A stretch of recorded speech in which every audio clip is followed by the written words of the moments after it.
আলু পটল বেগুন দিয়ে রুই মাছ রান্না করব। আসসালামু আলাইকুম, কেমন আছেন? আলহামদুলিল্লাহ, আমরাও ভালো আছি। এই যে দেখেন, মাছ রান্নার জন্য যে মশলা সব কিছু আলাদা করে নিয়ে নিয়েছি।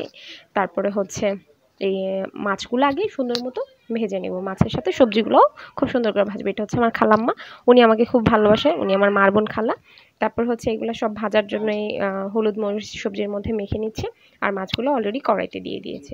এই যে মাছ ভাজা মানে মাছ ভাজা হয়ে গেছে। তারপর এটার মধ্যে কড়াইয়ের মধ্যে তেল, তারপরে হচ্ছে পেঁয়াজ, এইগুলা মশলা সব কিছু দিয়ে ভালো করে কষায় ভাজা সবজিগুলো দিয়ে দিল। কারণ আপনি সবজিগুলো মানে ভেজে রান্না করে দেখবেন খুব মজা হয়।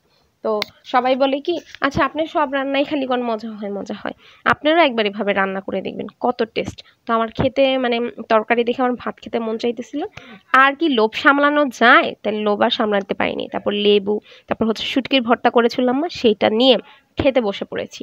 কারণ আমার খাওয়াটা হচ্ছে মুখ্য।